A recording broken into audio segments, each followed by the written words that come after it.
Scandal में मुलविस अफराद के खिलाफ एक्शन की मंजूरी। शुगर बोरान की क्रिमिनल इन्वेस्टिगेशन होगी। 29 अरब रुपए की सब्सिडी का मामला नैब को भेजा जा रहा है।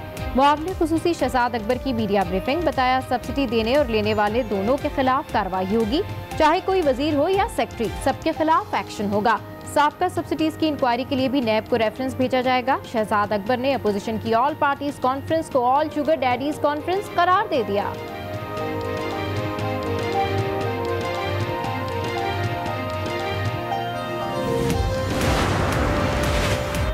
शुगर इंक्वायरी का बुनियादी मकसद चीनी महंगी होने के जिम्मेदारों का तयन करना था। वो कौन थे जो इस बहती गंगा में नहाए? इन लोगों को बचाने के लिए अब सब्सिडी की बातें हो रही हैं। लीगी रहनुमा एहसन इकबाल की आज न्यूज से गुफ्तगू। कहा, इमरान खान की हुकूमत ने चीनी एक्सपोर्ट्स की इजाजत दी। गरीब की जेब पर 300 अरब का डाका डाला गया। नैब आजाद होता तो दवाइयों के स्कैंडल पर कार्रवाई क्यों नहीं की? मुशर्रफ भी इस तरह का एहतसाब करते रहे हैं।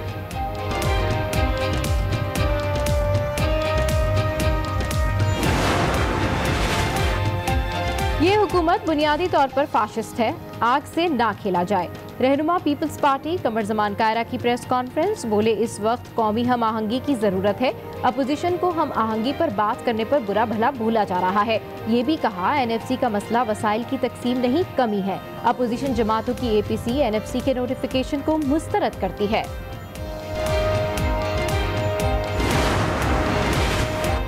एहतसाब का मामला तेज होता है तो बिलावल को कॉन्फ्रेंस याद आ जाती है। बिलावल भुट्टो अपनी बार्गेनिंग कर रहे हैं। वजीर इत्तला शिबली फराज की न्यूज कॉन्फ्रेंस। बोले, कोरोना को भी एक सियासी मसला बना दिया गया। बिलावल को मालूम ही नहीं सिंध हुकूमत को हमने क्या दिया। वजीर आला सिंध अपनी गलत पॉलिसीज को छुपाने की कोशिशें कर रहे हैं।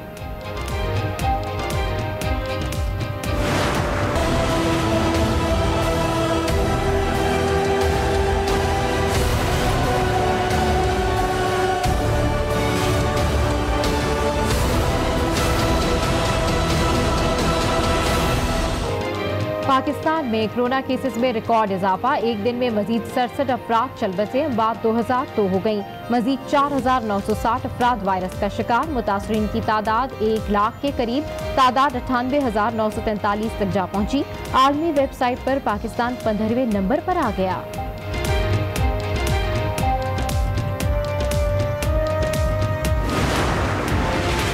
मुआवने खुसूसी सेहत की अवाम को मास्क लाजमी इस्तेमाल करने की हिदायत। मास्क ना पहनने वालों के खिलाफ कार्रवाई का भी ऐलान।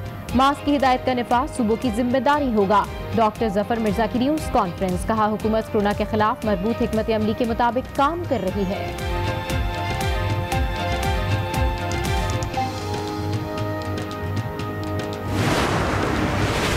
कोरोना की खतरनाक सूरत हाल मगर अवाम की गैर संजीदगी बरकरार। हुकूमती अहकामात मानने को तैयार नहीं। दुकानों पर रश, SOPs का किसी को ख्याल नहीं।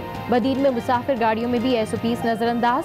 अवाम का गाड़ियों की छत पर भी सफर। मवेशी मंडी में समाजी फासले का उसूल पामाल। लॉकडाउन के बावजूद कंदकोट और फैसलाबाद में तमाम बाजार खुले हुए हैं। जेहलूम में SOP, डबल सवारी और स्मार्ट लॉकडाउन की खिलाफ वर्जी पर पुलिस इन एक्शन।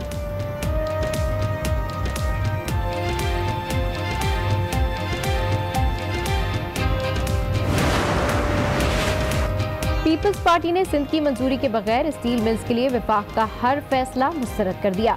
वजीर तालीम सईद गनी कहते हैं, स्टील मिल्स मुलाजमीन को जबरी बरतरफ किया गया तो पीपल्स पार्टी भरपूर मुजाहिमत करेगी। विफाक से स्टील मिल्स नहीं चल रही तो सिंध हुकूमत को दे दें। किसी मजदूर को बेरोजगार नहीं होने देंगे।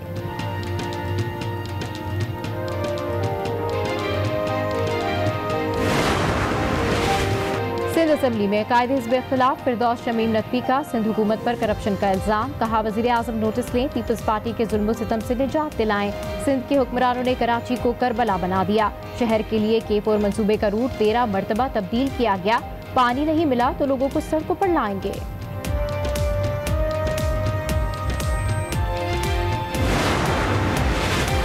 वज़ीर आला पंजाब का बजट में सेहत और समाजी सेक्टर पर तवज्जो देने का हुक्म। आला सतह के इजलास में उस्मान बुज़दार ने कहा, आम आदमी की फलाह पर फोकस किया जाए। गैर जरूरी अखराजात मजीद कम करने की भी हिदायत कर दी।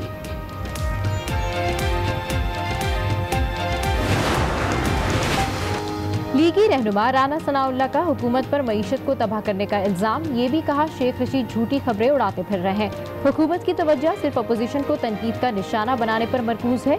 उन्होंने कोरोना की सूरत हाल को भी बुरी तरह हैंडल किया।